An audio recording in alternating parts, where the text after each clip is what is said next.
The man tell me say black ice. You don't have black ice. Ice is transparent. See, when you get black ice, you know the soil.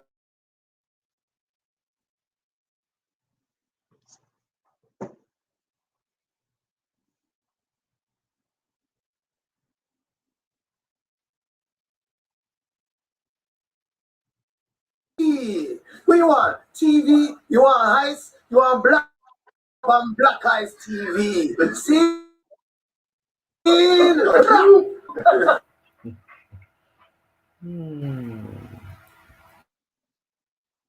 Yeah. Welcome, people. Welcome. Come join us for another session. Black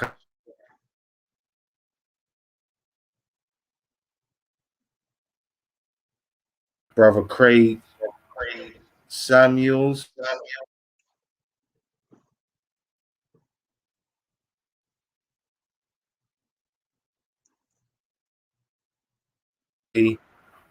Or the sound is sounding a bit crazy, please put in the chat room and let us know how that sounds. But yeah, without further ado, males are born.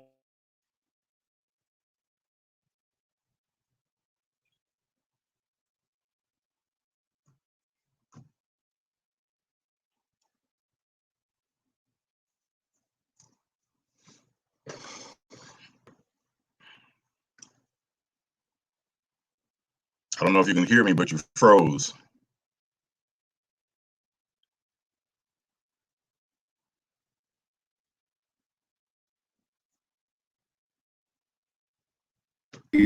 All right, I'm back. Okay, yep, you're back. I can see you. All right, cool. I don't know what happened there. No technical glitch, but it's all good.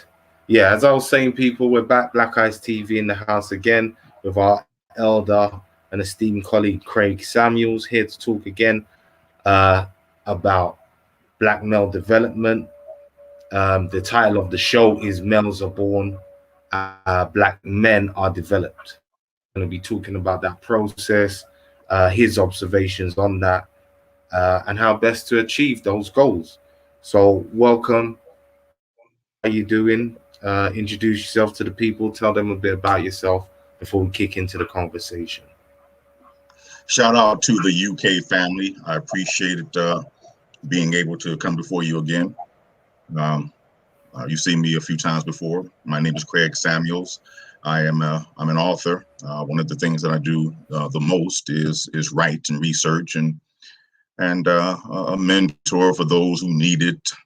Have you heard me say, several times before, I'm not big on titles, but for the sake of introduction, that's what I do. Mostly ghost writing for those who have a story who don't have the ability to write for themselves. So I put their story down and bring it to life. Not to mention writing for myself, life coaching, somewhat of an activist, being involved in the city and community in which I live. My focus has been and will continue to be on developing healthy relationships among our people, Black people. So today I thought it would be very important to discuss manhood and what that entails from my perspective, of course, and what it means to become a man and what that transition looks like from being a male and then making the process into becoming a man, and then who facilitates that process. So per the introduction, that's who I am and what I do. And those who know me know my heart is in developing healthy relationships and trying to pick up the pieces of the broken and fragmented Black family so that we can become whole again. So that's who I am and what I do. I look forward to having this relationship. and this conversation. Brother Rich, I can't hear you. Sorry, we're having all sorts of technical problems. I don't know why the signal's lapsing a bit. Maybe the weather here that's causing that. But you can hear me now, loud and clear, yeah? Yeah. Yep. All right, cool. All right, well, let's crack on then. I know you've been talking again as you in introduction community before this. You know, down the flyer there, so people can see the Samuel's perspective. So you know, introduction conversation. Obviously, talked about these subjects before. Even when you've come on Black Ice TV, we've talked about things to do with the Black family and your observation there. Why do you believe talking about a Black family is an important place to start, or something that you personally focus on before we get to the Black males? Because we are treated like we don't exist. We're treated in a subhuman manner. You know, I mean, we're here, but we are relegated to the bottom of the barrel, last in everything. We're treated, like I said, subhuman. So someone, and I'm not the only one, of course, been many who came before me, there'll be many after me. Someone has to speak to those issues that are often swept under the rug and ignored in society as a whole. You know, so especially when you come from, you know, and I hate to use the term broken, but when you come from a broken family, because that's what it is. You come from that, so you long to have that which eluded you early on. So for me, that's one of the reasons why I speak so heartily about it. You know, and hoping that someone hears what I'm saying and understands what I'm saying, and that it resonates with the people, you know, that I'm speaking to, which is Black people. So the Black family as a whole has been systematically torn down. It's been systematically divided and fragmented. It's been systematically castrated. So, you know, language, custom, our values, our principles, our culture, everything has been co-opted and stolen away from us. And so here we are left as history's amnesiacs, lost ones, trying to find our way back. To whom that applies. Some of our people are comfortable being in an uncomfortable state. They're comfortable being in a socially abusive relationship. And you know, that's a choice they make. For me and others like me, I'm not comfortable with that. I want to see, and you know, of course, I'm doing what I need to do to be proactive in making that a reality. So, to answer your question, that's why. Right. Most definitely. And again, you know, just for clarity, what's your personal experience as far as family, wife, you know, kids? What's your personal experience, so the fact that, you know, so the people listening know your personal setting, where you're coming from, and how that has led to this point of you wanting to speak on it? Has there been personal experiences for you that have amplified the fact that you want?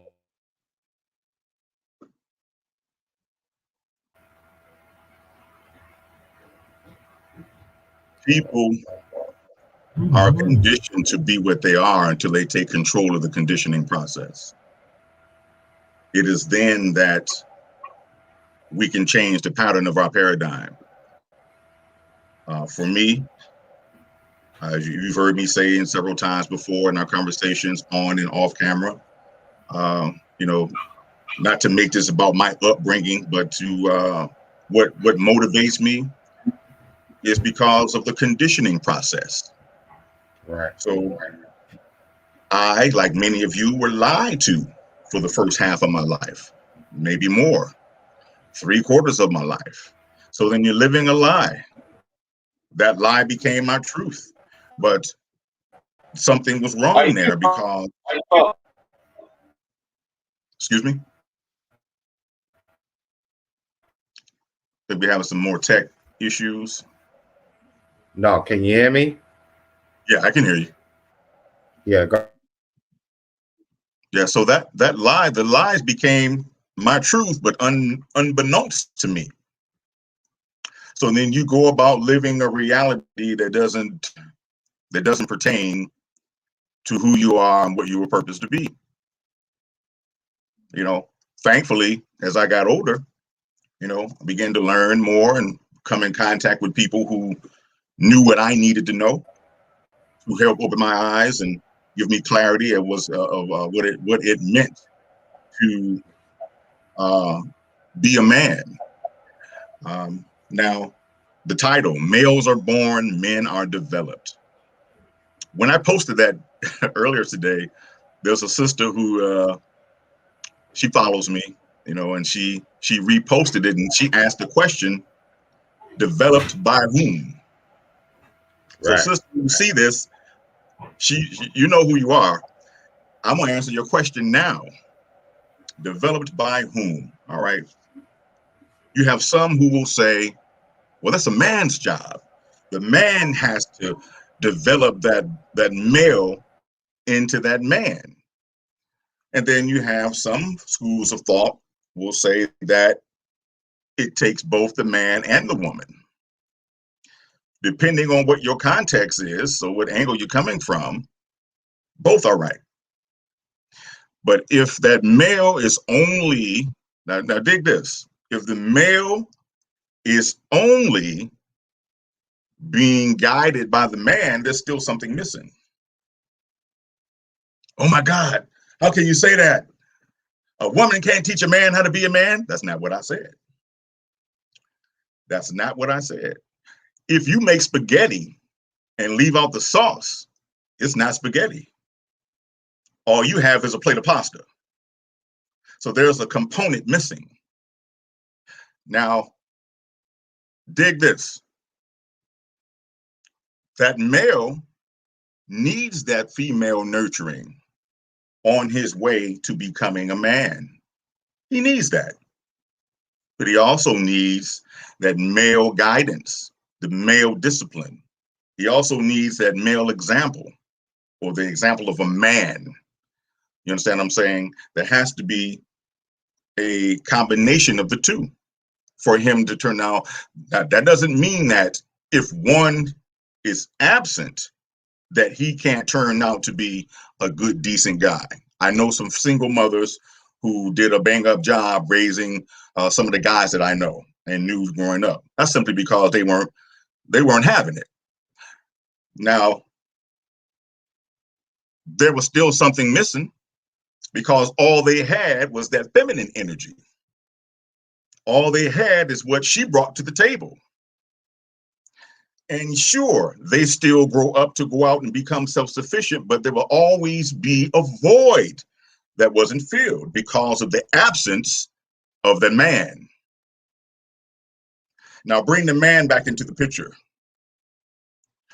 I will contend and say that a man is also a nurturer. The woman isn't the only one who nurtures. Well, how so? When he's protecting you, he's nurturing. When he's providing for you, he's nurturing. When he's disciplining you, he's nurturing you. When he's guiding you into steps that you should take to become self-sufficient and sustaining so that you too can become a productive member of society, he is nurturing you. And the woman brings the balance into that. Now, what happens if it's just the male? Will it still be something missing? That man can show that boy all the components that's necessary to become a man, and he won't miss a beat because there's a man that's showing him. But there's still an element missing, that female nurturing. When my wife and I would babysit, or we had our grandson when he was a little guy. My oldest grandson is 16 now. There were things he'd go to her for. He's 4 or 5 years old. He'd go to her. And there were things that she would send him to me. There were questions he would ask me. There were questions he would ask her. That he'd get an answer from a female principal, from that feminine energy. And then he'd also get an answer from me, the masculine energy, to give him that much needed balance. Without either one of us, there's an imbalance. Again, that doesn't mean that he will grow up to be a bad person. It means that there's something was missing. That's simply all I'm saying there. So that's just something for the person who wants to rationalize that school of thought. Then there's the context, or two different contexts that you can use for that. You know what I'm saying? So from my perspective, regardless of who's not there, let's take another approach from a societal perspective. How has society defined what a man is supposed to be? Let's look at that. A man, from a societal perspective, is a check. He is muscle. You know, he is a thought. And that pretty much ends the definition of a man from a societal perspective. Right. Where does that come from? From white male pathology. It's been projected onto the black male and the effemination and homosexuality of the black man. So when you have society being what it is today, and the black man being looked upon as he is today, and being subjected to, as a male, being subjected to what he is subjected to from the school system. So we've got public schools, you've got being labeled inherently criminal, you have the absence of a strong male figure. Let's say you have an angry mother, for whatever reason that she's angry, but this little boy is here, and there's no guidance, there's nothing healthy in the atmosphere from which he is present. Let's look at that term atmosphere. Atmosphere produces climates. Climates produce strongholds. Strongholds produce vices. Whatever that vice is, that's your stronghold. But the vices produce cultures that are carried out in behavior. That can be said backwards. Behavior, culture, stronghold, climate, atmosphere. What is he subjected to? Whatever he's subjected to for any period of time, that will become his reality, and that will show up in his behavior as a male. Now, what do we do about that? How does that happen?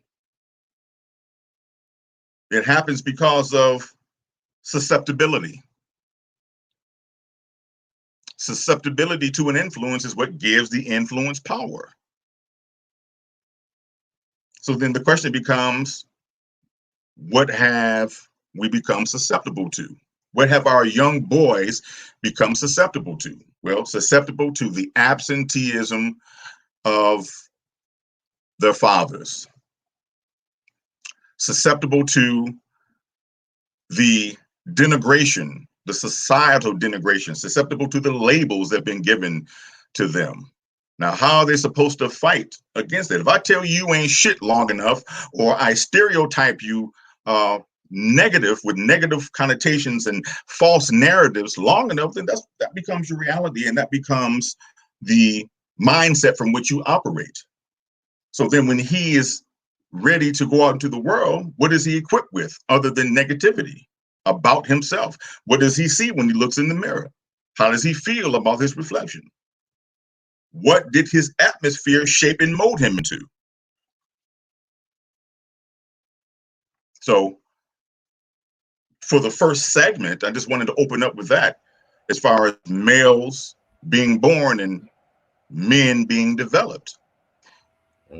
Yes, it takes a man to develop a male into a man. It's going to take another man who's already achieved manhood. But that's not to say that the woman doesn't play a part in that. I think she does. Right. Because again, in these conversations, you already find out a lot of the time, we do tend to think it's either or either. And because again, in this the backdrop of society, thank you, sir, is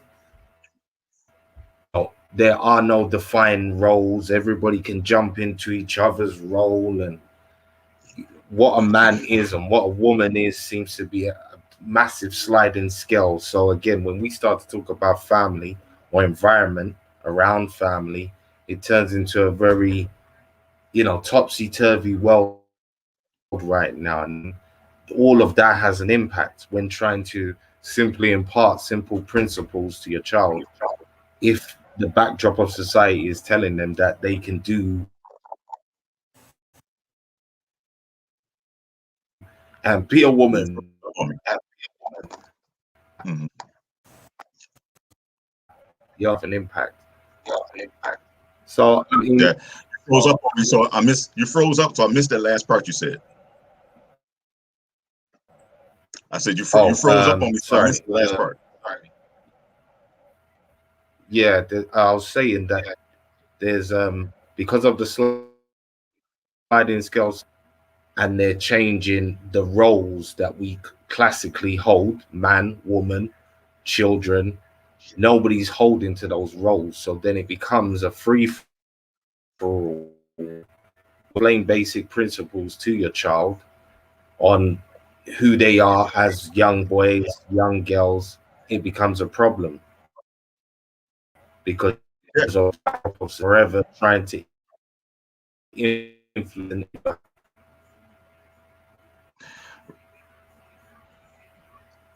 yeah, you froze up again.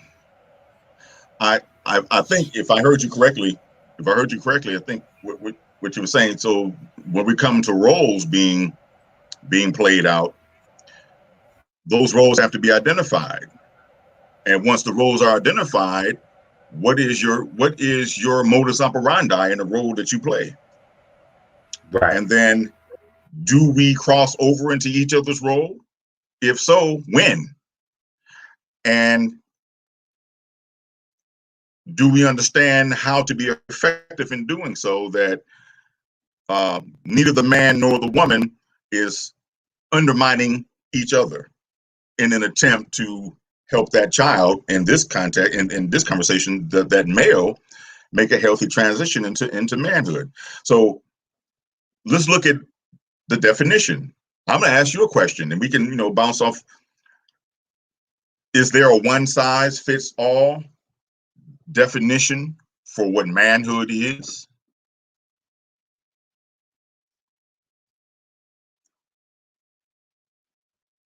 No, I don't think there is. It, I no. mean, each situation has its own merits in it.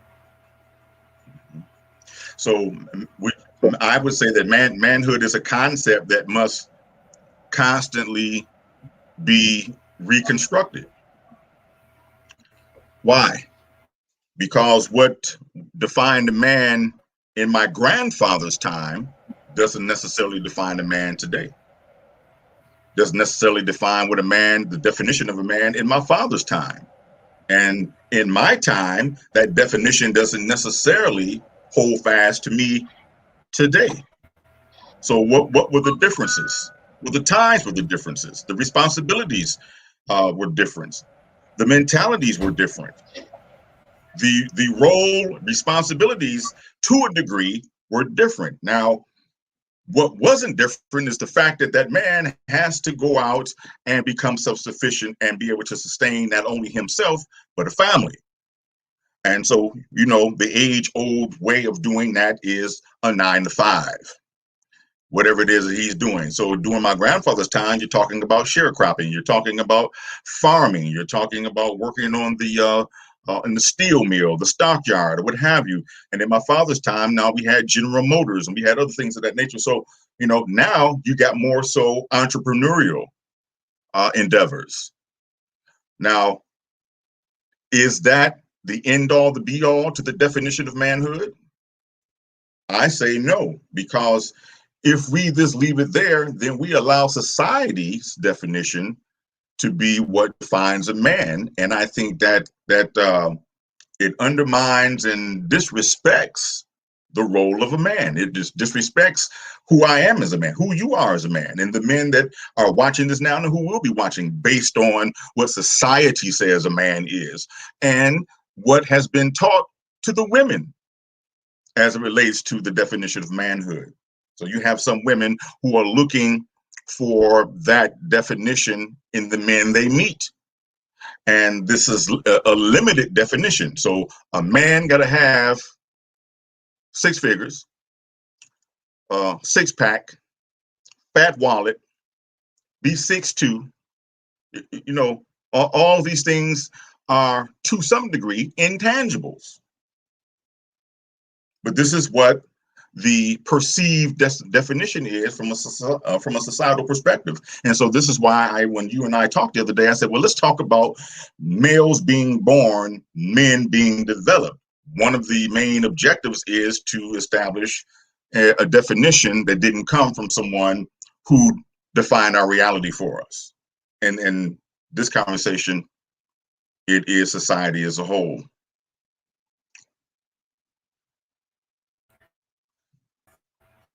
You there? Yeah, I can hear you fine. For the people then that's listening, the reception's a bit funny. I don't know why. But it's all good. We're going to push on through. I've made big and folks talking here. But let me say this because you kind of touched on it. I want you to kind of clarify the units about in your head that being a man encompasses. Because as you said, there's certain situations that change time frame, demographics of where you are, definitely reshape and but again, because we are dealing with the male paradigm, boys to men, as they say, yeah, let's deal with the universal principles in your head that, you know, you kind of touched on it a bit for being a man and what we're going to try to superimpose no matter where and what time frame we're in. What kind of things would you, especially in the black family, you know, model, would you kind of fall to using as that constant guideline when it comes to your best perceivement of a man? Experiences. My experiences as a man will be what is applied in my household.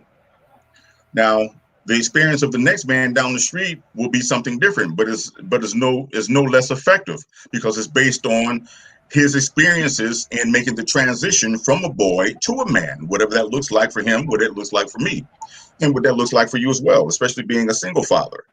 So my experience as a man will be the philosophy that is applied in my household. Another word for that are rules. The children will grow up and say, remember when daddy used to say X, Y, or Z? Those were my philosophies that were applied in my experiences. You know, I'm sure we all say, those who are watching now, I'm sure though, you know, if your dad or your mom's still living, or if they're not, or granddad or grandma, grandmother, you guys always say, remember granny used to say this, that, or thus. Well, that was granny's philosophy based on her experience. Those were the rules of the household. It was the shaping and molding of you. So I'll say it again, manhood is a concept that must be constantly defined and reconstructed. Why? Because of generational evolution. So we don't stay the same. The principles of manhood doesn't change, but how we act as men has changed and has been, how can I say, co-opted. There's a book, and I'm sitting next to one of my bookshelves here, but it's called Homosexuality and Effemination of the Black Male. Now we see that going on right now today. That's why I said about males. Excuse me. I say every day, all day, we see that going on. Every day, all day. I will go on to say that feminized power masquerading as strength. What does that mean? A man doesn't get his way by kissing ass and falling subject to false social narratives. He does so by obtaining power and strength. Well, how does he do that? By establishing himself based on his identity and what direction he sees himself going. He has to establish himself first.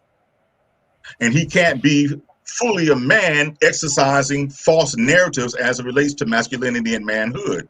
This goes back to society. What society says a man is. This goes back to women saying, all the men are gay or locked up. Why? Because it is designed to rob the alpha male of his alpha maleness. It's designed to turn society or the world's eye side-eyed, if I can say it that way, at the alpha heterosexual strong black male, because he is a threat. That soft beta male is not. Right. And these are the ones who are producing children. This is why you have such soft-ass little boys out here who, when they meet authority like me, they have a problem just by the mere sound of my voice. It's not that I'm coming at them.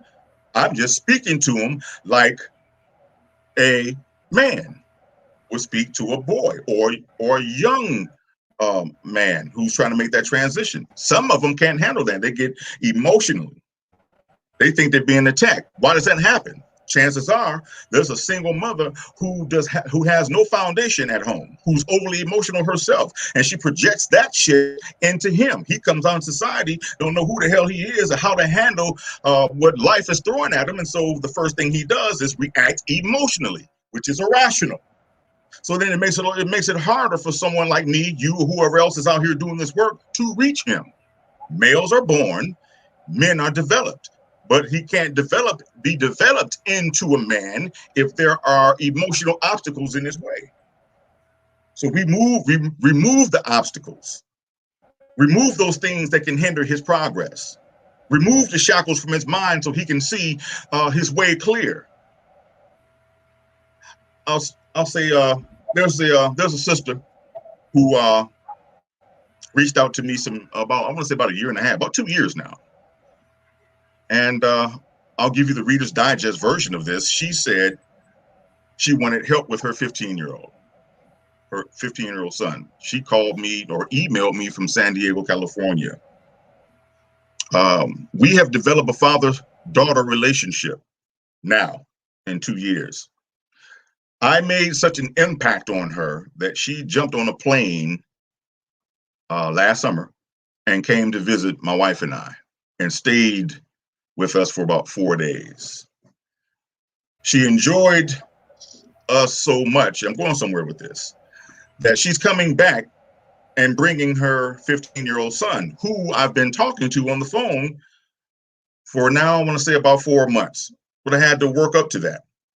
He wasn't ready. I had to let him, be ready when he was ready. Now we have weekly conversations, and he's listening to a man who's old enough to be his grandfather. And he looks forward to having those conversations with me. What happened there? Well, there's a void being filled in his life. There's a strong male voice who is helping him understand and unravel some things that he was otherwise confused about. So we're progressing from 15 years old, because I let him know before long you'll be 18, man. What are you going to do? We have to have a plan now. Before long, you will be in a position where you have to take care of yourself. You can't rely on your mom forever. Which brings me to how our ancestors, from an African perspective, operated as it relates to making the transition from boyhood to manhood. If you remember the scene in Roots, where I think Kunta Kinte was about 15 or 16, the men in the village snuck up on him, put a cover over his head, took him off to manhood training. Right. When he got there, he saw other boys his age and other men. It was time for them to make that transition from being a boy into a man. He had to learn how to wrestle, so defend himself, and to learn how to use the land so he could feed himself. He had to learn. So there were different men who had brought different qualities and different expertises and skill sets to that village. And while they were there, the boys learned each one. They learned each skill set. So let's fast forward. When Kunta got ready to go and make his brother a drum, did he go to Walmart? Did he go to the ATM and pull some money out? No.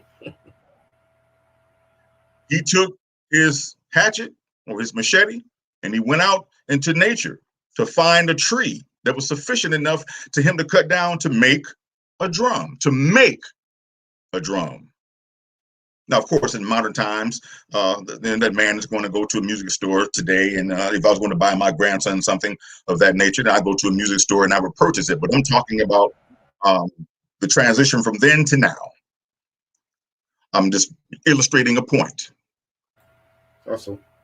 That segues into becoming a producer versus being a consumer. One of the components of becoming a man is graduating from being a consumer to becoming a producer. Consumers are parasitic.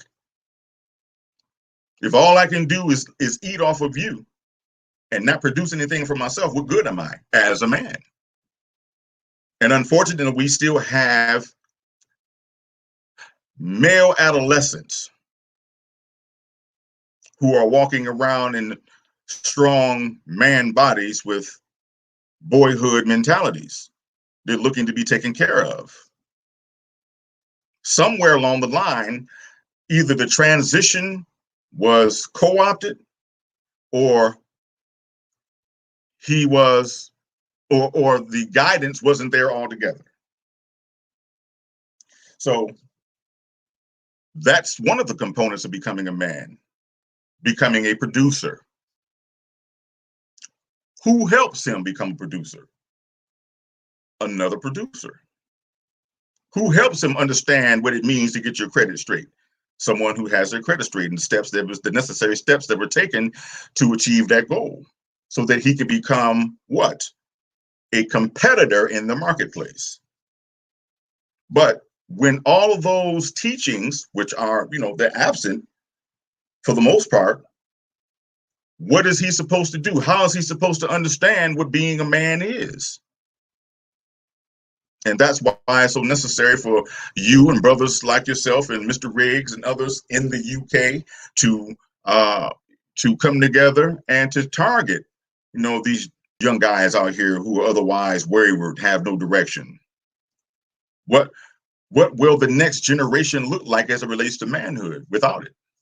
Without us finally standing up and taking control of the reins and, applying ourselves in that regard.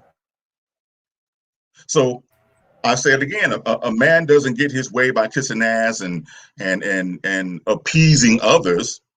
He doesn't fall subject to the social narratives that define him. If he does, he'll never know who he is.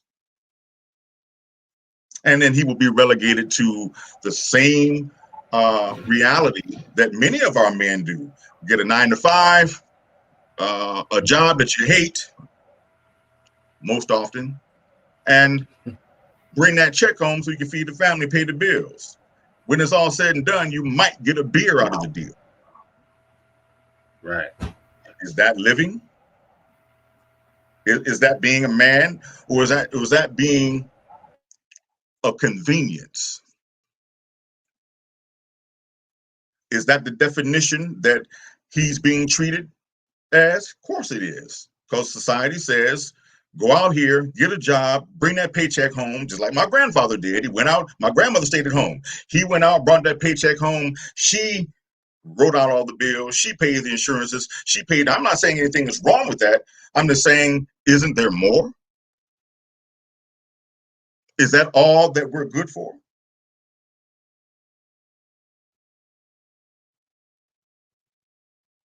I say that there's more to being a man than just being able to provide.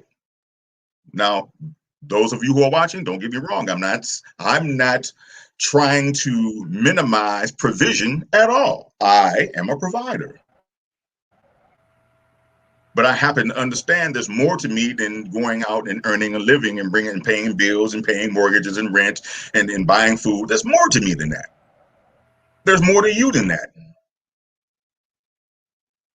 Males are born, men are developed. But if there isn't an understanding of what it means to help that male make the transition into manhood, then what you will have are angry adults, injured, angry adults. And you're trying to make sense out of someone who doesn't understand what's going on around him. I hope I'm making a little bit of sense.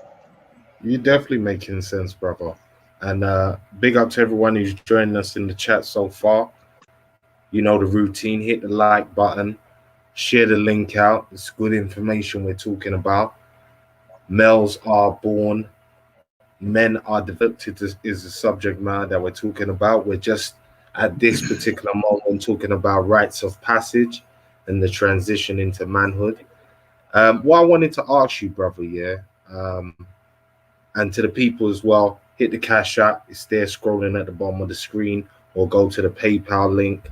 It's there. Donate if you like the content.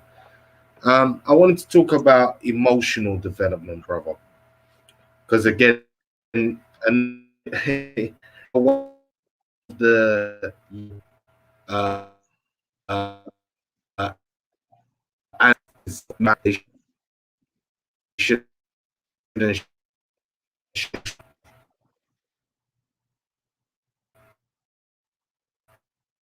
I lost you.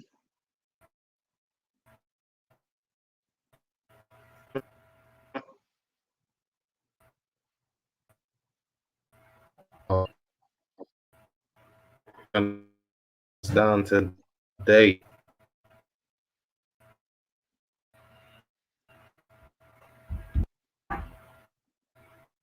I didn't catch anything you said. I heard you say something about emotional, about emotion.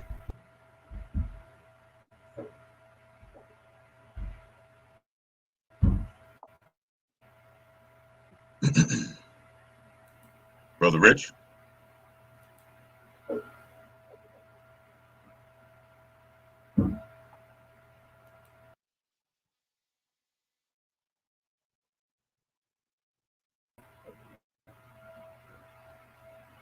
Am I back? Can you hear me? Yes, sir. Wow. I don't know what's going on today. The reception is just playing silly buggers. Am I back? Can you hear me? Yes, I can hear you. Wow. I don't know what's going on today. Yeah, there's a delay in the tech. Okay. Can you hear me?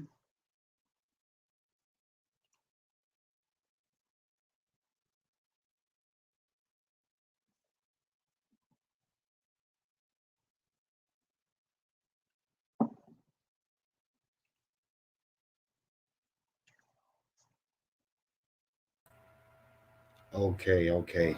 Am I back? Am I coming through clearly? Can you hear me now? I can hear you. Right. I don't know what's happening today. Sorry about that. Sorry about That's that to all the people listening. We're back now. Hopefully, it will stabilize up. As I was asking the brother, emotional development. Yeah, we know that whenever we're talking about young males, most of the time we usually hear the narrative of they should, males should just be tough. They shouldn't show emotion. They shouldn't cry. Obviously, we've already talked about or touched on the fact, but again, socially developed. Well, let's look at the cause.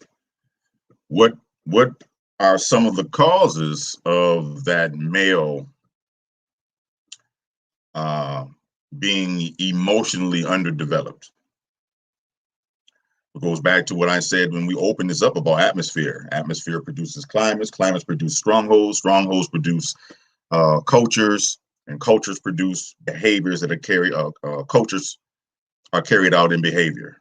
So, what has he been exposed to, and when was he exposed to it, and for how long was he exposed to it, and the it being a dysfunctional atmosphere. It could be, you know, a mother who is emotionally unstable. It could be his dad who is emotionally unstable. What we can consider is something I think was who was it? Dr. Paul Stoltz, who did a study on AQ and IQ. IQ, of course, being intelligence quotient, the AQ being adversity quotient. Well, adversity quotient is what one needs to still be able to stay calm under pressure. For instance, Michael Jordan at the end of the game, big game, and the ball is going to go in his hands. He's got 2 seconds to do something. Well, we've seen that throughout his career end in victory. It wasn't because of his IQ, it's because of his adversity quotient. He was able to stay calm under pressure and make rational decisions. Well, if you remove the AQ, the ability to stay calm under pressure, what you have is an irrational being in the face of adversity. You've heard him say, well, he had ice water in his veins, and oh my, well, remove that, and all you have is intelligence, but you're unable to perform under pressure, then you're gonna fail. It will render you to an emotionally unstable place. So that's one way of looking at it. Another way of looking at it is from the dysfunctional part that I said. It could be from verbal abuse, it could be from physical abuse, it could be from neglect, deprivation, and then being forced to live in that environment, being forced to operate in that environment. So then when he, again, as we said earlier today, comes face to face with a situation to where he needs to make a definitive decision, he's unable to. Or when he is challenged about his position by someone who in authority, then you will see, oftentimes, more so than not, you will see that person become overly emotional. Until that is dealt with, he won't be able to be helped, so to speak. I'm not saying it's impossible. I'm just saying when you're dealing with an emotional person who everything makes them upset, every small thing makes them upset, especially if they feel like they're being attacked. Some people mistake challenges for attacks. No, I'm challenging you to come up. I'm challenging you to find a better version of yourself, whatever that looks like. I'm challenging you to become the best version of yourself. It's not an attack, but because no one has shown them that type of love, that type of concern, they don't know what it looks like when they see it. When it comes to them, they don't know what that looks like. So then oftentimes it's rejected. So you get blow up, you get a whole lot of back talk, you get a whole lot of sassy, and I'm speaking from experiences. I'm not guessing at this. I've had just I want to say about a month ago, same situation that what you're asking me. I'm challenging a young lady about her promiscuity. And she's not such a young lady. This woman is in her late 30s. See, don't ask me a question and you're not ready for the answer. She wasn't ready for that answer. She wasn't ready to hear, stop leading with your vagina. That's why you are where you are today, because you're showing the men that you come in contact with that that's all you have to answer. I mean, that's all you have to offer. So a brother who is not looking to wife you, well, he's going to be okay with that. He's going to be okay with hitting it and quitting it and running on. And then what are you left with? A wet vagina. You be in that line that I call professional exes, because you're emotionally unstable and you don't like yourself. You loathe yourself. So I don't want to get too far off of the topic at hand, but all of this plays a part into what we're talking about, making a transition from one place to another, from one state of mind to another. So in this discussion, we're talking about males becoming men. So what constitutes manhood? Well, you've heard it said 1,000 times, like I have, that women are emotional, men are logical. Well, consider this. Men are emotional too, just not in the same way that women are.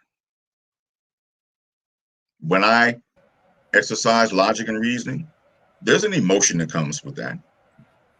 There's a heart reality that accompanies my thought and how I'm going to convey what I'm thinking, what I'm feeling.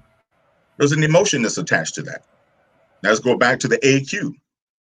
Regardless of what it is, I have to remain calm under pressure so I can make the best possible decision based on the circumstances at hand. If I let myself get too emotional, then I'm not going to make a good decision. And I could hurt someone, whether physically or verbally, or I can give someone bad counsel based on my emotional makeup at the time. So a man is going to stay what? Cool under fire. At least he should. And that has to be taught as well. Well, then the question becomes, well, Craig, how can you teach that? Well, you be an example. You be an example, not just the words, but an example of how to handle adverse situations. Well, can only men teach that? No. But since we're talking about males and men, I think it would be smart that a man shows a boy how to make decisions that are not governed by his being overly emotional. Right, and exact. Right, and exact. And you know what? You said something interesting about being shown. Because a lot of this, we can have a conversation about a lot of this, but in effect, the best way to convey a lot of these principles that we're talking about is through action. That's the cleanest possible way. And again, speak to that part, emphasize on that part, because again, it's nice to have these conversations. It's nice to have reflectors, have somebody that can point you in the right direction, but speak to the importance of witnessing what you're talking about. Images shape our reality. So from a young age, if I'm shown a healthy model, chances are I will mimic that model. If I'm shown an unhealthy model, chances are, if there's no intervention to show me otherwise, I will mimic that unhealthy model. If all I saw is violence in my youth, chances are I'll be violent too. I'll act out in school. I'll act out with my friends. I can act out with my siblings. I can even, act out on animals. So images do shape our reality. So what image is that young mind being shown, and how is it shaping his or her mind? How is it shaping that boy's mind?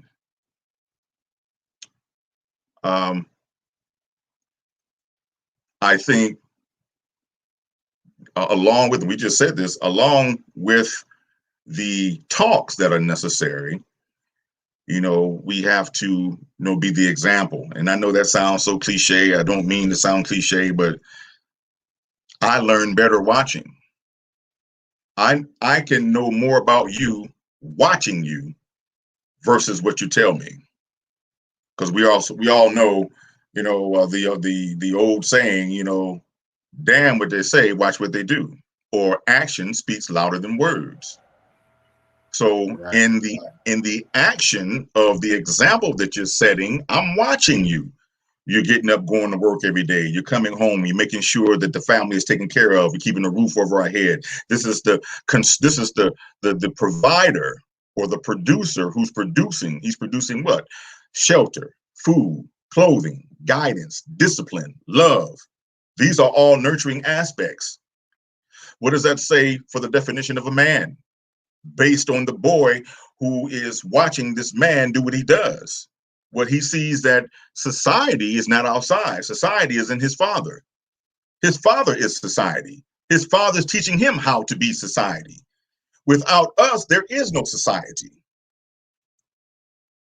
So then he goes out and he mimics what his father showed him, or his grandfather showed him, or the other positive males in his circle as he grows up. This is what my uncle did, my big brother, my father, my grandfather. This is what they showed me. So he has wisdom and counsel coming from all directions from a healthy perspective. That's the village. Not to mention you add the all important feminine energy, or the feminine energy to this too. So that feminine nurturing that accompanies that masculine guidance. Now, the opposite of that is the absence of it. What if none of that is around? You hear a lot of the doughboys and the so-called thugs, and I've talked to some of them, and they don't know anything about the stuff that we're talking about, because from a very early age, all they know was drama. All they've seen was drama. They didn't see no man going to work. They probably seen mama have a whole bunch of friends, seen her going to the mailbox to get that check. And we are going to discuss this because this is reality. That's his reality. That's what he sees. So when he's old enough to try to go out and fend for himself, he didn't have the tools to do so. What he knows is selling weed or smoking it. What he knows is selling crack, stealing.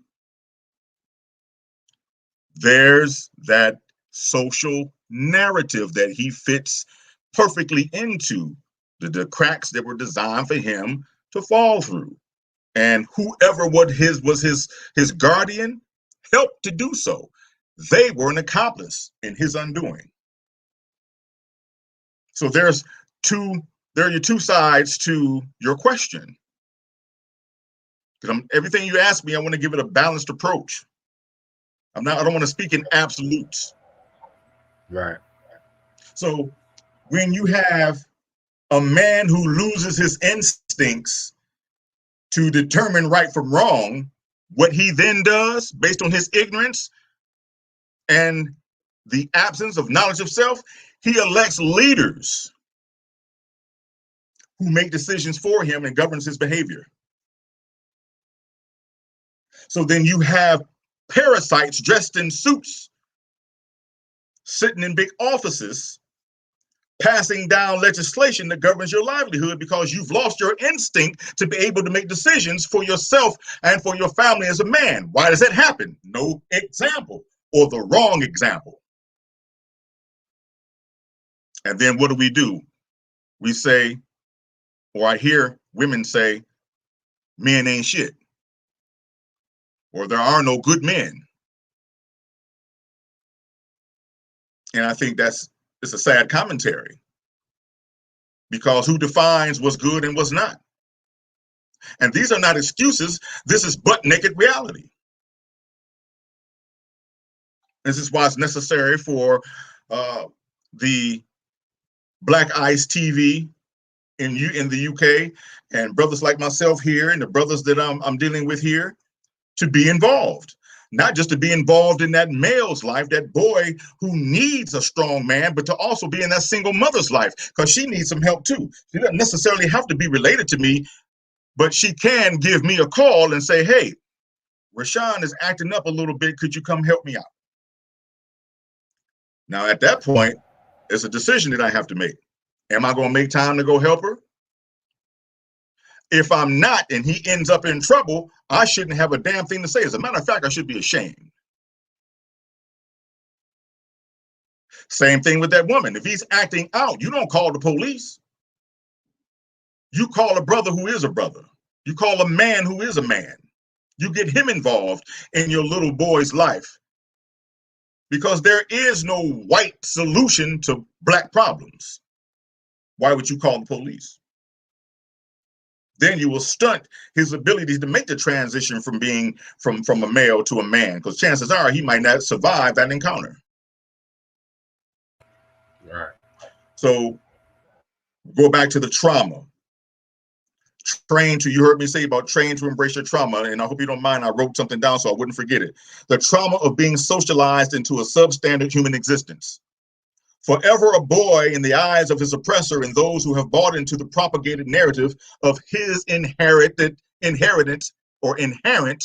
criminality. He's been trained to accept his existence or his condition because what society says so. And if no one in his immediate circle doesn't know any different, then he's fucking doomed. He'll be another number. But then we get to asking, well, we need to stop this black on black violence. We do. What role are you playing in perpetuating it? Are you too preoccupied with the bullshit going on in your life to get some help if you see him acting other than himself? Right. You have to excuse me. I get a little passionate about this because I was that boy. Now, I didn't have many run-ins with the police. That wasn't my get down. But I had it. I experienced it. And when it's all said and done, when the smoke cleared, there wasn't a man who gave a damn enough to pull me under his wing and say, yes, no, stop, don't do this, do that, don't do this, don't do that, take this route. And there are too many boys left to try to figure it out on their own. And so they're angry and they take that shit out on each other.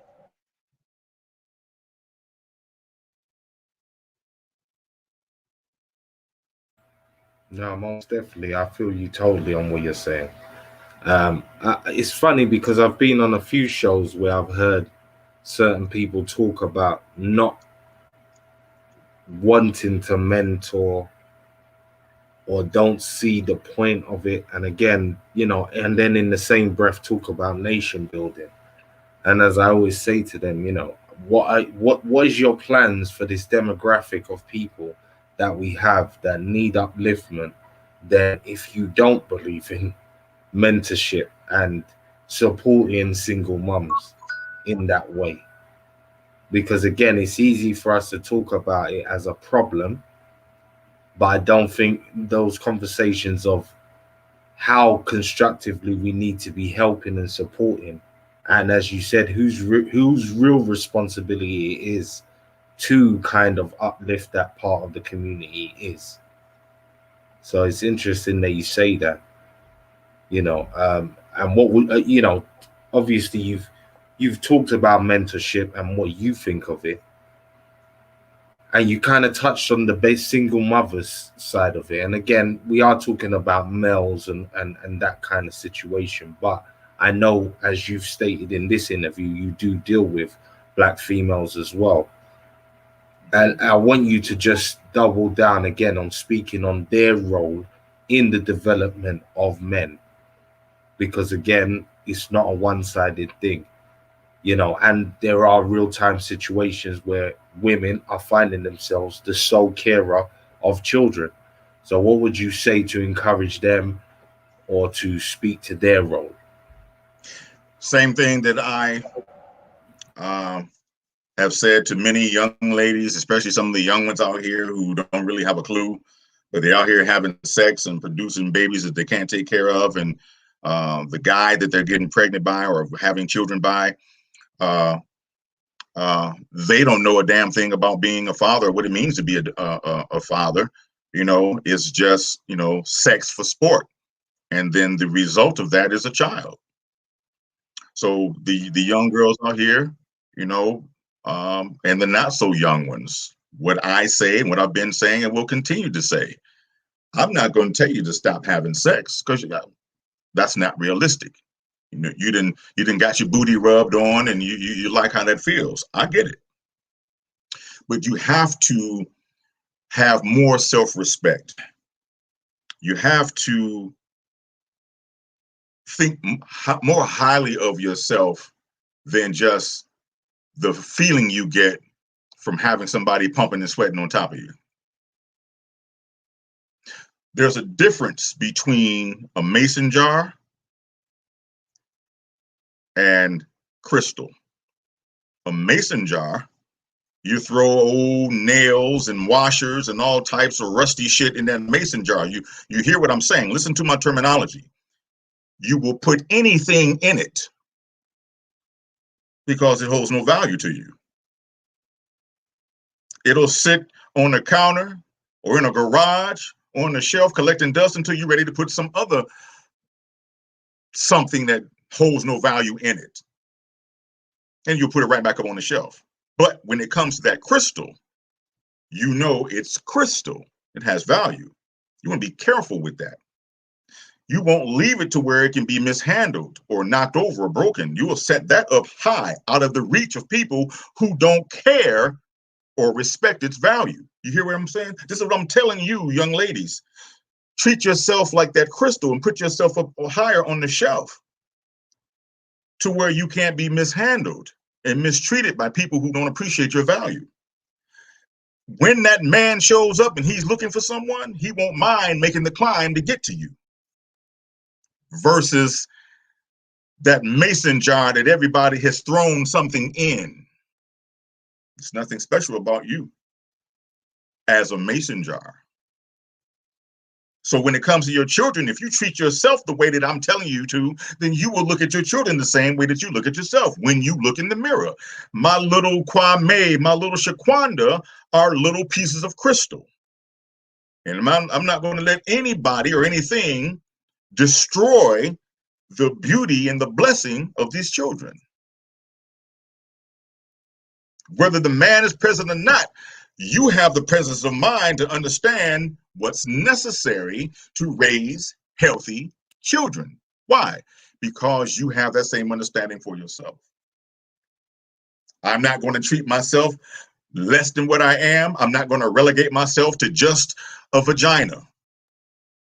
And I don't care how nice you are, what kind of car you drive, the game that you spit. I got to know who the fuck I'm dealing with. Because I got these babies to look out for.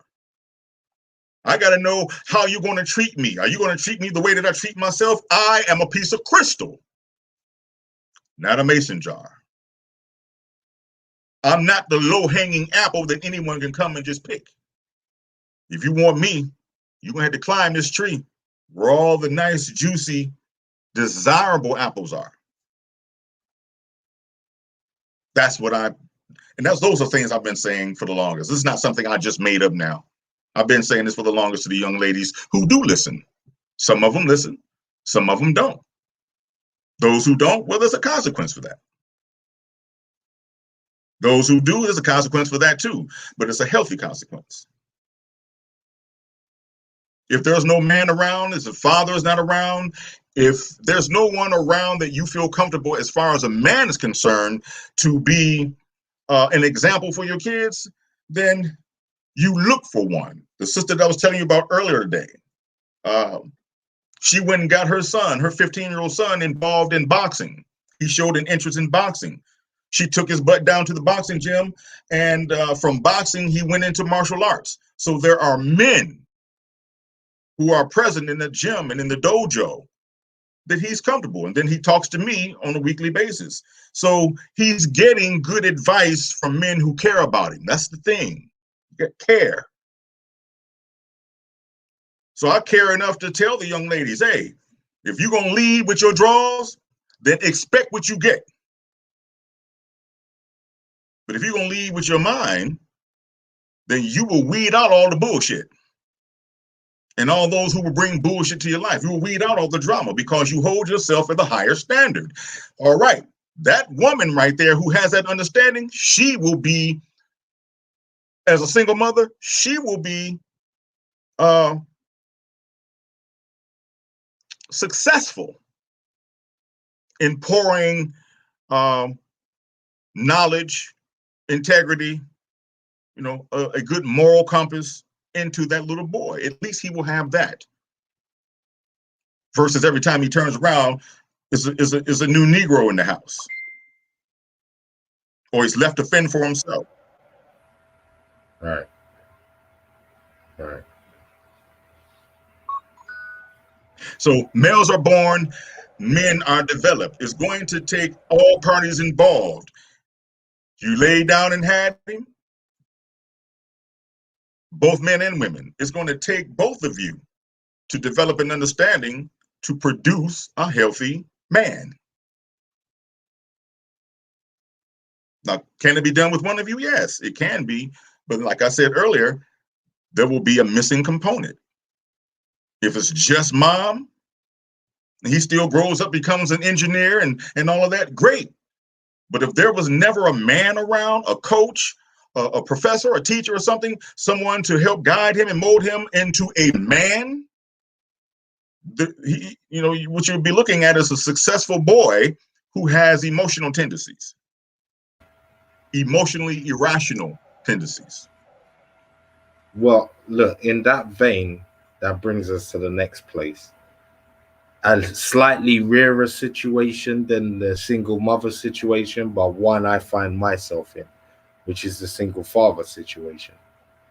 And again, because it's a rarer thing to happen, it happens less. Maybe it's talked about less. It's looked at in a whole different light because most of the time there's various reasons why the mother's not there. In my particular reason, their mother passed away. So again, when talking to single fathers, what would you say to them and what would you say to me? Because again, as I said, it's my personal situation. Yeah, well, I mean, the same thing. We that's something that is hardly, if ever, discussed. When it comes to being a single parent, the topic of motherhood is always at the top of the list. And I'm not, I don't have a problem. I came out of a, single parent household. Mom and dad divorced when I was 10. And so, when they divorced, he divorced us. And so I did, there wasn't a man around, often enough. I'll say that. But when it comes to the man who is assuming the role of the single parent, he gets very little recognition. So what I would say to you is the same thing to a degree, and I'll share the different nuances. Is do what you have to do versus what you need to do or want to do. So I'm gonna clarify that because they're all important. The need, the want, and the have to. You have to be there because you produced them. You need to be there because they need you. They can't fend for themselves. Oh, I'm sorry, I'm someone commenting right here. And then the wanting to be there because you want to make sure that they become the best version of themselves with your hand of guidance on them. So Black male fathers out there who are single dads, hey, whatever you do, this is where the nurturing part comes in. I mentioned it earlier. Nurturing as a provider, nurturing as a protector, nurturing as a disciplinary, nurturing as someone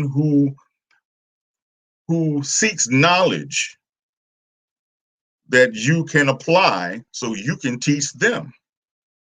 They have to have some type of knowledge base. Who's going to give it to them if not you? You can't depend on the public school system because they're nothing but psychological gas chambers. They come home fucked up, don't even know who they are. And you have to recalibrate them. So I say the same thing to you and other Black fathers. Hey, you have it better than you think you do, and the children do too. That's not to say that they don't need a mother around, but you have that protector, you have that provider, you have that nurturer, you have that hand of guidance. You have someone who not only loves you, but likes you enough to stick around, to want to see you grow into a healthy man, a healthy woman. So, Brother Rich, from me to you, brother to brother, older man to younger man, whatever you're doing to keep the balance, to ensure order and a healthy existence, a healthy atmosphere, climate, keep doing that. but also always be open to evolve because they're always growing. You're going to have to adapt to them more so than they adapt to you. But at the same time, you keep that hierarchy there, because some parents make the mistake of trying to become the child's friend. When it's time to become the disciplinary, they look at you like you're crazy. Fuck you, mama. How you going to tell me something? Fuck you, daddy. So there has to be that hierarchy. No, we're not friends. And I run the show. I'm the king, you the prince. Right. I'm having them conversations right now, brother. Huh? My 18-year-old is like a big man, isn't he? He's 6 foot, whatever, same for height as me. So those conversations have had to always be maintained. So now that he is as big as he is, and he can get excitable sometimes, as they do as teenagers. But as I say to him, bro, when you're throwing your arms around and getting excitable, it looks, you're a big man now, so you look like a nature of the threat, as I say. Right. So my instinct is to knock you out, so you need to calm that down. Just relax, breathe, you get me, and talk. But again, as you said, I think it is a hard line to deal with, because again, let me say this: when you're a single parent, you're constantly struggling to not overcompensate for the things that you don't have. So I find a lot of parents struggle when they hear that notion of not being their children's friend, because obviously it's you one with the children, so you want things to run smooth in your household. So there's a tendency to provide the pathway of least resistance for your children sometimes. Mm-hmm. And that usually goes with a lacking of rules, or not doing chores. Various things usually take the back seat when you're trying to win a popularity contest with your kids. But as I say to everyone, I've never seen a child come back to a mum and dad years later and say, thank you for giving me everything. I've never seen it. I've seen children come back and say, thank you for giving me rules. Thank you for not allowing me to do certain things. Thank you for keeping me in a routine. But I've never heard a child come back and say, thanks for never saying no. Thanks for just giving me whatever I wanted. So I think, that's a hard thing that most single parents, I think, wrestle with the most. Me personally, it wasn't too much of a problem because I've always been in a routine with the kids. So I haven't had to wrestle with that. But I definitely see that being a major problem, where a lot of the time you're overcompensating, as I said, for that missing part. Go ahead, brother. So then for the as it relates to the overcompensation, you've been talking to me long enough. I'm always going to go to the why. The why is the cause. Why do we overcompensate? And in those areas, that allow them to, or you enable them to do things that otherwise they shouldn't otherwise be doing. And doing that for an extended period of time, they become entitled. They develop a healthy sense of entitlement. Along with that, they develop a sick or unhealthy sense of accountability. So when it comes time for them to meet accountability and responsibility face to face based on their actions, get resistance. So we have to be careful in that regard not to create little narcissists. Those who think they shit don't stink, or they shouldn't be held accountable for their actions because of the overcompensation in whatever area you're overcompensating in, because I want my son or my daughter or both of them to have what I didn't have. Sometimes that's a mistake, to try to give your child something you didn't have. That is a personal issue that parent has to deal with in the category or in the area of unresolved grief. You don't project that onto the child. Well, I didn't have it, so I'm gonna get them all Jordans. You're bringing home D's and E's and shit. And the report card looked like something you wipe your ass with, but you're gonna go spend $200 on a pair of Jordans because I want them to have it. Well, then you and when I say you, I'm generalizing. Yeah, So yeah. then you teach them that regardless of how I act, how I behave, I can still get what I want. And I should get it without anybody challenging me. Children misbehave because of love and discipline are either lacking or absent. And when that happens, you have a child who will grow up to become an adolescent adult. And what you end up dealing with or being confronted by is an angry child in an adult body, still acting spoiled. I hear grown folks right now, well, I'm just spoiled. Bullshit. You're too stubborn to deal with the issues at hand. Spoiled my ass. You just want to have your way. That's a narcissistic attitude as well. It's an excuse to not be held accountable. It's an excuse to not deal with the behavior that we all see, except you. Classic narcissist, blind to themselves. And you bet not try to tell them anything. So that is a problem too. I've seen it. I have somebody who just stopped talking to me recently because I called the shit out. You don't love me. Well, I love you enough to say that you fucking up and you're hurting yourself. How is that not love? Oh, I get it. You want me to pet you in your bullshit. Okay, wrong guy. Go down the street and get that person to talk to or to counsel you who's going to give you a pass in the destructive behavior that you exhibit. This is something else that's wrong with us. We become too pacified with these watered down bullshit messages. I'm not here to pacify an already pacified people. Yeah, I could be a bit strong, but look at the shit that's happening to us from a societal perspective. They're not blowing our brains out with a politically correct pistol. They're not whipping our ass in the street with a sense of diplomacy. They're not continuing to do things that will keep the black family divided, from a diplomatic perspective. So it's going to take these type of conversations to really pull the sheet back and expose the bullshit that's going on, the bullshit that comes from us and the bullshit that comes from outside influence. Excuse me for using profanity, but that's just how I feel right now.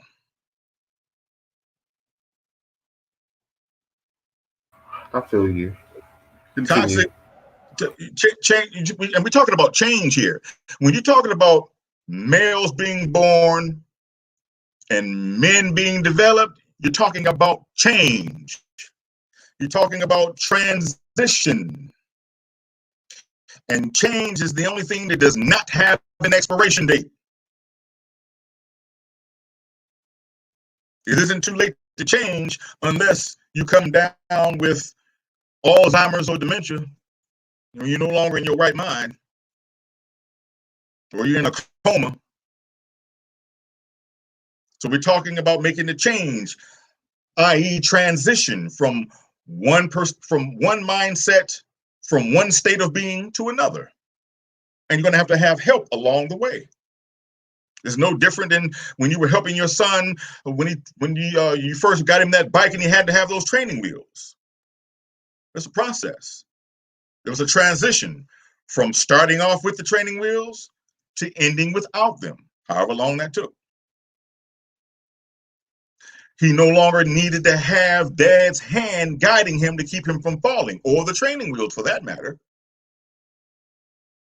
because he overcame the process with your guidance, with my guidance, with the guidance of mom, dad, or whoever it was there to help them complete the process so they could be what? Self-sufficient, self-sustaining. So we have to take control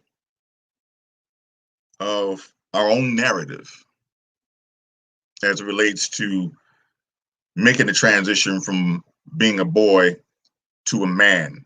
We can't talk about there are no good men when you have, and I'm just talking to this particular segment right here, when you have single mothers who are full of drama, mad at baby daddy for whatever reason, and that boy catches all the hell.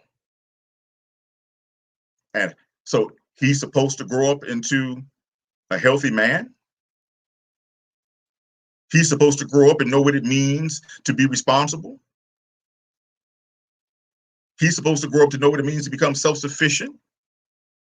No, he screwed up emotionally. Chances are he's looking to be accepted. So he can grow to be 19, 20, 25 years old, 6'2", 220 pounds, and chiseled. He's a man at first glance, or period. Your observation is a man. Start talking to him and you'll hear, boy. A boy who wasn't nurtured, who was deprived, who was neglected, who had no guidance. He didn't have the sustenance necessary to help him make the healthy transition from a boy to a man. The same thing can happen if it is a man. That man can be preoccupied with things that have nothing to do with what he needs to be doing as it relates to his responsibility from helping that boy make the transition into manhood.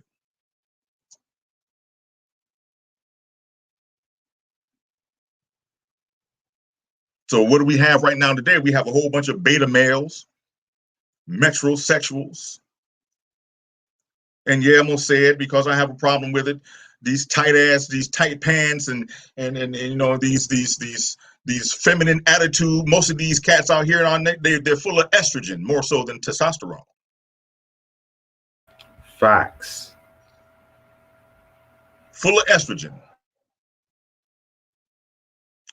Some of them think because they have testicles and a penis that they're a man. No, you're just a male. That's what allows us to distinguish the difference between male and female. And I didn't say that you're a man. And I'll use myself. There's a quote that I coined back in 2009. And I said it about myself, and then I said it aloud in front of people. I'll say it again. I was a daddy before I became a father. And I didn't become a father until I became a man. I was 19 when my daughter was born. Still a boy. I had a chiseled physique. You know, I could, you know, I looked the part, even at 19. But that's where it stopped. I just looked the part. I didn't have a clue as to what it meant to be a man, let alone a father. I had to learn. And it took a while. I didn't have the clue that I needed until I was in my 30s. Did it make me a bad father? No, it made me an uninformed male. And I had to learn. It was on the job training, you know. I'll say it again. I was a daddy before I became a father. And I didn't become a father until I became a man. How did I know that I became a man? When I could look up and not have to ask anybody for shit. I could go out and produce it on my own. And then I could come home and make sure that my family was taken care of. I didn't always get it right. Got it wrong a whole lot before I started getting it right consistently. So, go ahead. No, finish your thought. Finish your thought. We have this, what I call hand-me-down pain. We got this hand-me-down pain that you see a lot of these boys out here with. And when you talk to them, you can hear it. When you meet their parents, then you see, you know, you get your answer. Oftentimes, of course, it's a single mother. And for single moms watching this, I know I've mentioned single moms several times. I'm not beating up on single mothers. This is about pulling the curtain back on certain realities that we have the tendency to ignore or we don't give enough attention to. Listen, Here are some books I want to share. Here's a book right here. It's called The U.S. Child Support System in the Black Family: How the System Destroys Black Families, Criminalizes Black Men, and Sets Black Children Up for Failure. This book should be on your shelf, ladies and gentlemen. This book should be on your shelf. Profound. The U.S. Child Support System in the Black Family. You want more answers to the topic that we're discussing right now? Right here. And the author is D'Amico Booth. You see it right there. The author is D'Amico Booth. Here's another one by D'Amico Booth. Why are so many Black men in prison?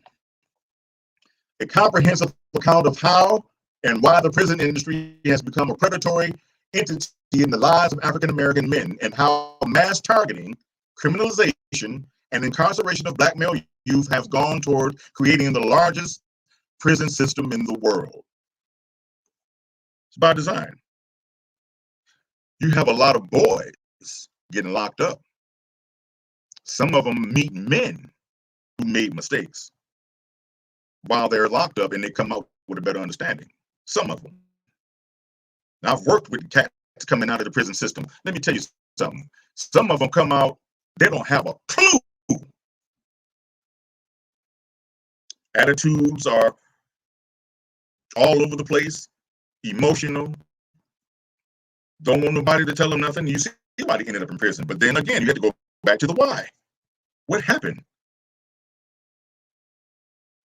Here's another one here by profound scholar, The Man Not, by Dr. Tommy Curry.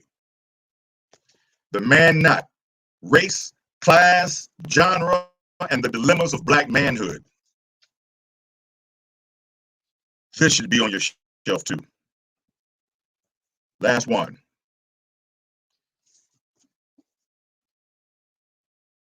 I don't know if you can see that. Okay.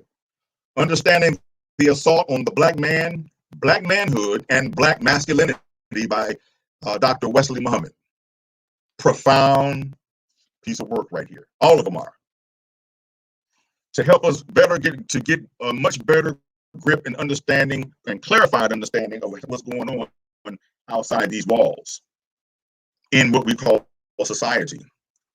The mechanisms that have been put in place designed to swallow us up, and how some of us fall for the trap. A lack of guidance, I said it earlier, a lack of guidance, a lack of discipline, a lack of love, a lack of family, or the absence of all of it. Now, that's not to say that you can still have some brothers make bad decisions having all of those components intact. Mom, dad, healthy environment. Mom and dad did everything right that they knew to do, and you can still have a joker that goes out here and becomes a habitual criminal. Happens. So,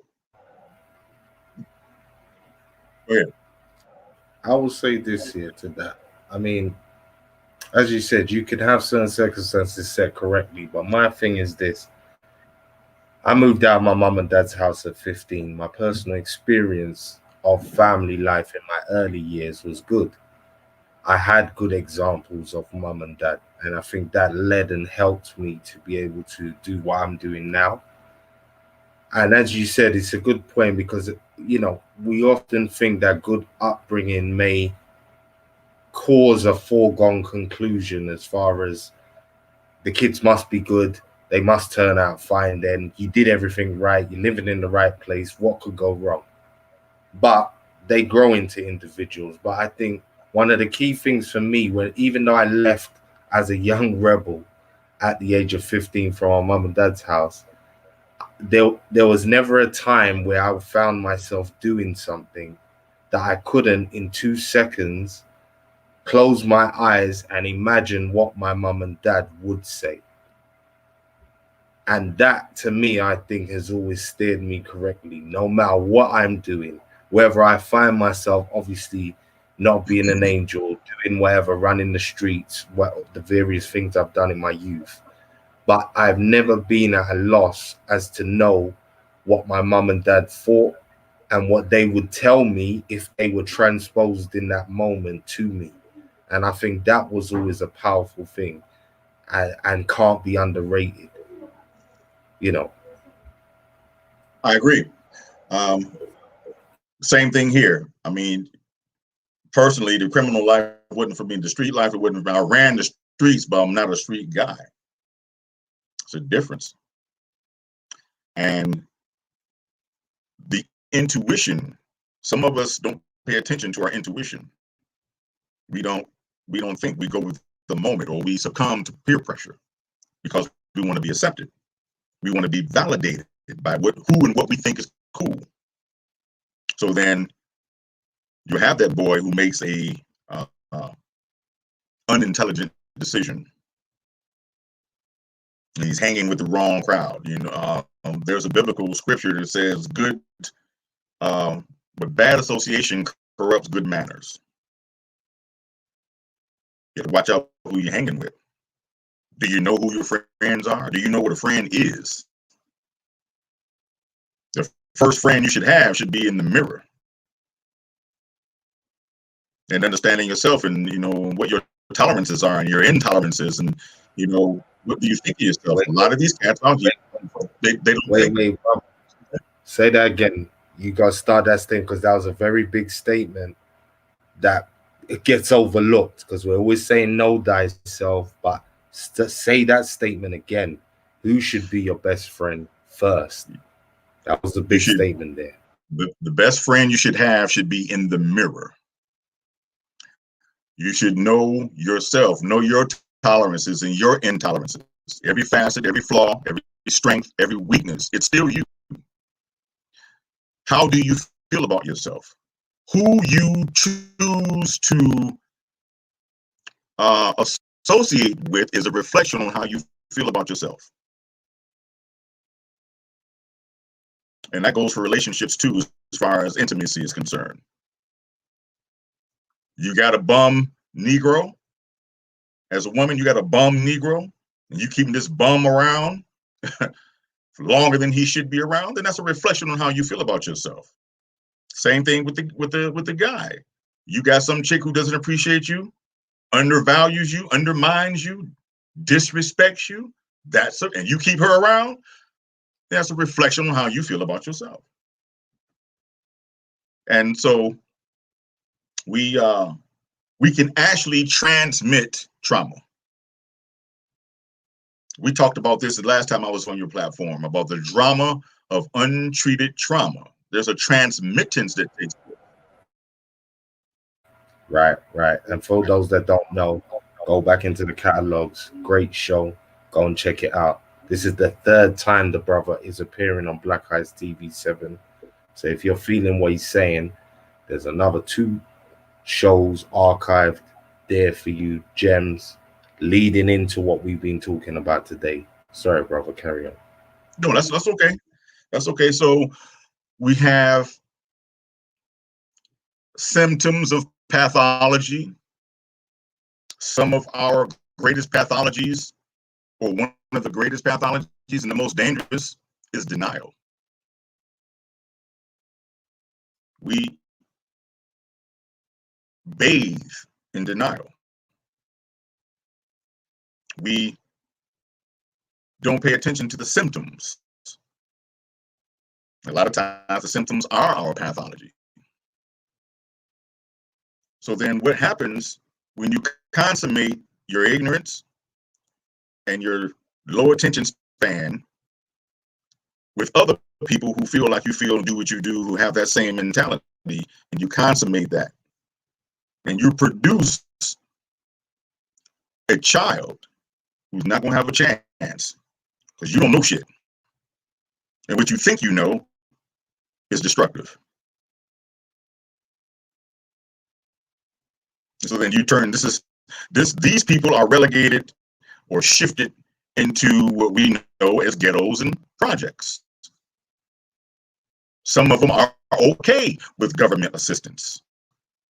You got boys coming up in the hood acting out hood behavior. I have a few cousins who came up in the hood, but two of them that I'm speaking of, that I'm thinking of right now, they both got sports scholarships. Took full advantage of it. One for wrestling, one for football. They're both in their 50s now. No, one in their 40s and one in their 50s now. So there are exceptions to the rule. You can make choices. You can either succumb to your surroundings or you can rise above it. But there has to be some type of fortitude in you. Something has to be, or someone, I should say, has to care enough about you and value you enough to wake that up. Like my cousins did. They're doing very well now. Came out of the hood, and you have those who chose to stay behind because and I've heard this right here, I ain't gonna never be nothing but a hood rat. I'm just a hood nigga. It's twofold. Why does he feel that way about himself? Number one, because it's easier to just stay confined to this environment, which has become his comfort zone. Why? Because it's too hard for him to even fathom being something other than a dope boy or hood nigga. And then the other is the mindset of selling out or becoming bougie.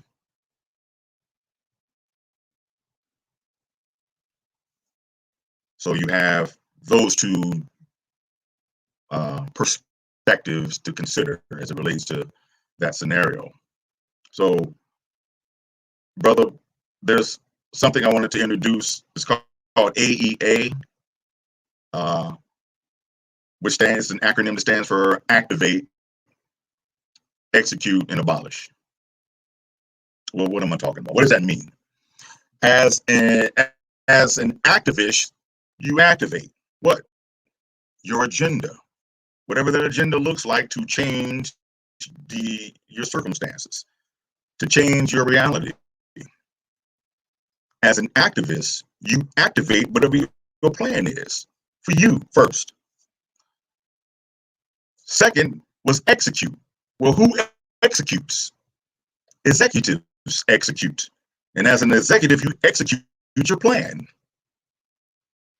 You're already activated. Now you want to execute it. That's the implementation. That's a different hat now. You had the hat of an activist. Now you're wearing the hat of an executive. Lastly, to become an abolitionist. What did they do? Abolish. Abolish what? Anything and everything, regardless of who and what it is, that stands to stop your forward movement en route to realizing what you've activated and executed for yourself, for your life, your purpose. AEA. Activate, execute, abolish. You're the only you got, man, male.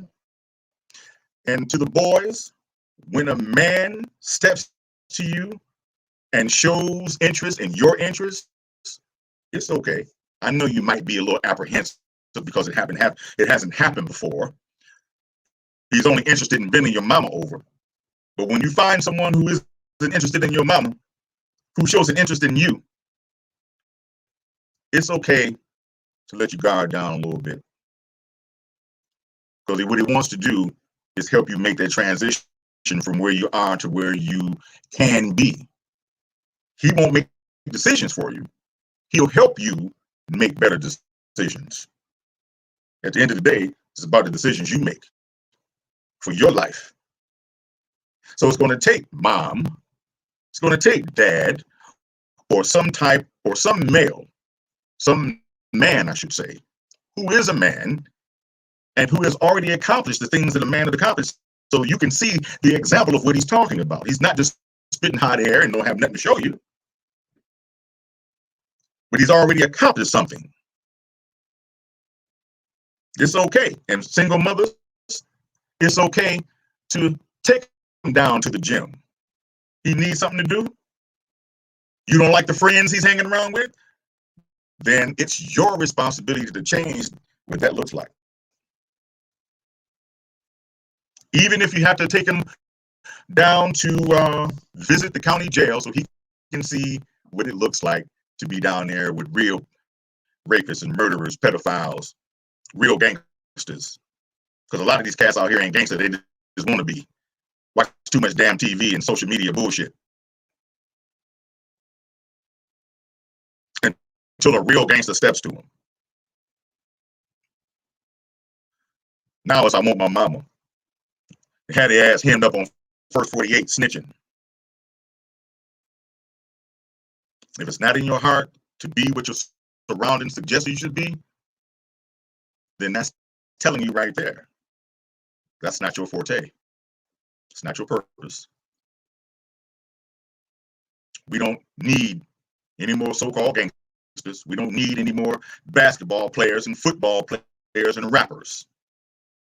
We could really use some more scientists and engineers and mathematicians and psychologists and entrepreneurs. We can really use some more of them.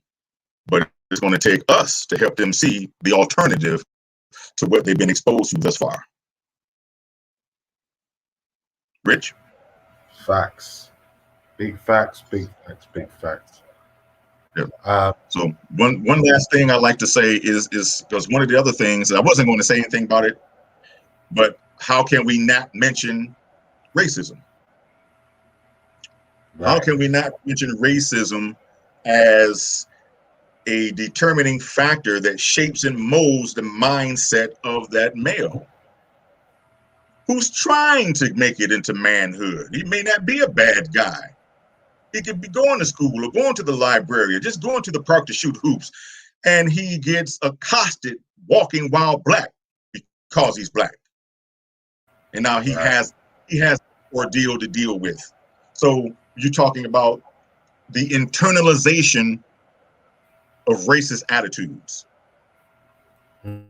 How does that affect? So you got the internalization of and the imitation of his surroundings are potent. Why? Because they're shaping his reality. They're shaping how he feels about himself. A white racist cop with a gun and a badge, who every time he sees you, he lets you know how he feels about you. Nigger this and nigger that. And everything else that comes with that. And if there's no intervention, if there's no protection, where are the men? Where's the man or the men that can help him deal with that trauma? Because that's what it is. So you got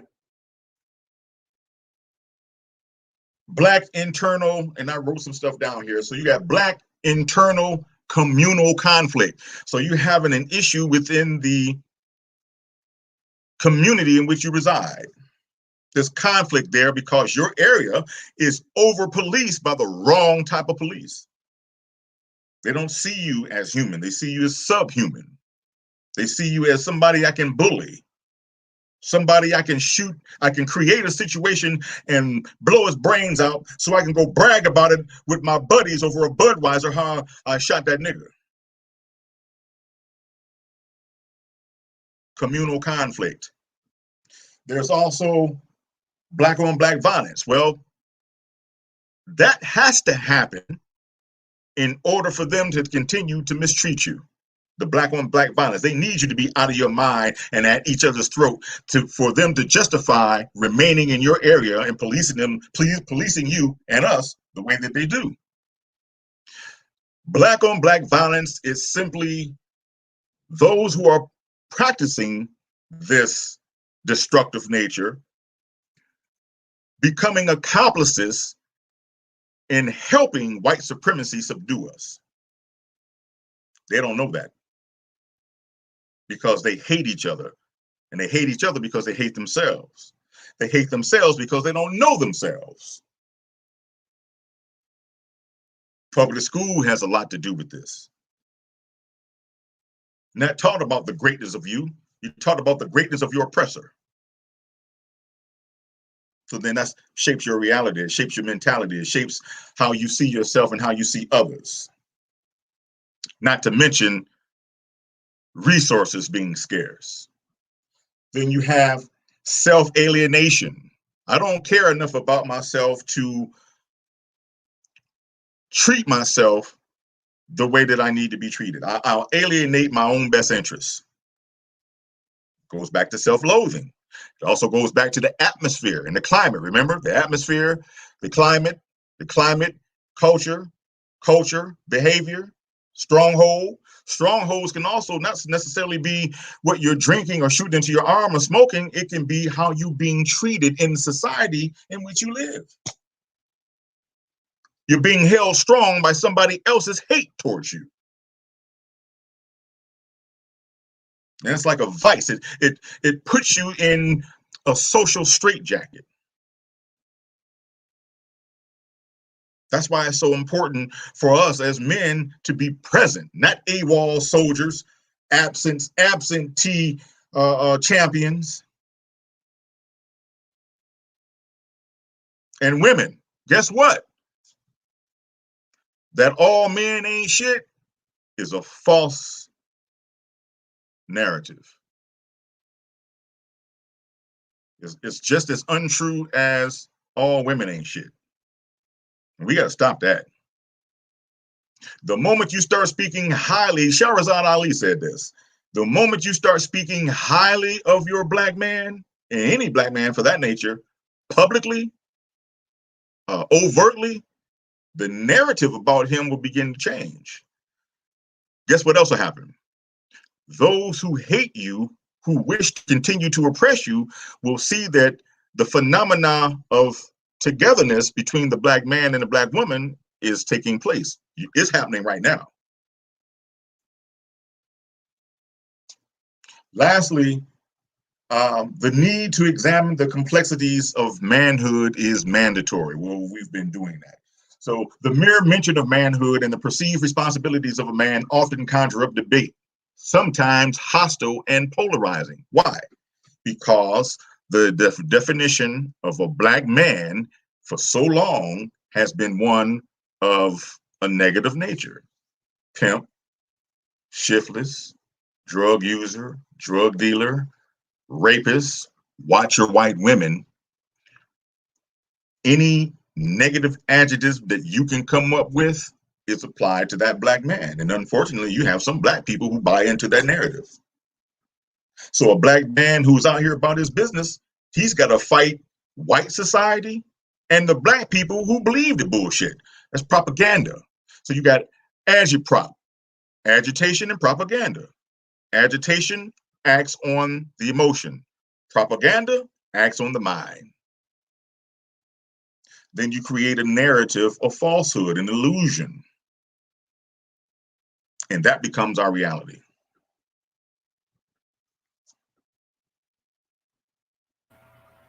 No doubt, no doubt. Listen, we're coming up to the 2 hour mark. Big up to everybody who's been watching. If you haven't hit the like button, hit it. If you haven't donated, donate. Share this link out. The brother Craig Samuels has been talking about males are born, men are developed. That's been the subject of the day. Let me see if I can flick myself on the screen if it holds. I've had to take myself out of the interview. I wanted to talk more and add more, but the reception's been a bit hokey today, but it's all good because we got the gems that we wanted out of the brother. And again, let me remind everybody, this is the third time the brother has joined us on Black Eyes TV 7. So go into the archives, go check out those shows, and he's going to be coming back again. Shout out to my brethren, George Macon in the chat, because I'm going to be hooking up a conversation with George Macon, our brother Craig Samuels. I see Taz poke his head in, a few different brothers who I know deal with fatherhood and black family on a strong level. And I'm going to put together a little panel show where we'll be able to come on 3-4 of us and sit down and break this down. But again, much thanks to you, Brother Samuels, for coming today. I'm going to get all the details of the brother from where you could get his stuff, where you can find him on social media. But for the people, just tell them briefly where they can find you and what they can look out for from you. You can find me on I'm on Facebook, Craig Samuels. But you can also, and I also have a group there called the Samuels Perspective. I'm on Instagram at Dr. Craig 66, and I'm on Twitter as the Samuel Perspective. So you can follow me there, friend me up. We can, I want to create a national unification to where I can interact with brothers outside of my city, my state. I wanted, like what we're doing right now, the UK and the US.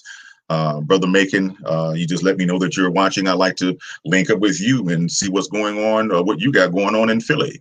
And at the same time, make you aware of what's happening here in Flint, because we're all dealing with some of the same issues. And I do what I do, and I want to continue doing what I do with brothers of like mind, so we can create a Black first mentality for a Black first reality. And that starts with us, the men. That's all. Most definitely. Well, again, people, it's been brilliant having the brother. It's been appreciated to all that's been watching here on the YouTube channel, or if you've checked us out on Facebook. Again, if this wasn't for you and you found yourself over at Black Eyes TV 2, which is running simultaneously with Mr. Riggs, doing an interview over there with Talk with the Creatives. Big up again for supporting that channel. So either which way, and in your leisure, check out the prospective shows and give a thumbs up and share them out. It's been my pleasure today to have the brother talking. And again, if you've got any suggestions for shows, any comments you want to drop, obviously drop them underneath the video once the video goes up. But if you've got any direct suggestions you want to come with to Black Eyes TV 7, me, Mr. Riggs, drop me an email on blackeyes.tv7 at gmail.com. I'm on Instagram, just on the Black Eyes TV 7, or you can find me specifically on Facebook, Black Eyes TV 7 Richie. Yeah, so feel free, hit me up. The next show in tow at this moment is looking like Tuesday's show. So let me just do this. Just bring this up. 1 second, my brother.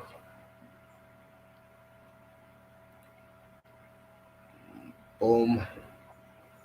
All right, 1 sec. Share screen. Let's get the promotion in. All right. So this is the next show that we've got coming up. Yeah, our next True Talk. This is an open panel show that you see every Tuesday. This comes on this week. In the age of transhumanism and technology, is religion, spirituality, and morals an outdated thing? That's what we're going to be talking about. It's a free-for-all. Anyone can come join us, so look out for that show on Tuesday. There should be some more interviews to come in the week, so look out for that. And, of course, on Black Eyes TV 2, there will be another Talk with the Creatives and some more bits and bobs coming on that channel. So once again, thank you, brother, for joining us, giving us them gems. Yeah. And we shall see you soon, people, on the other side.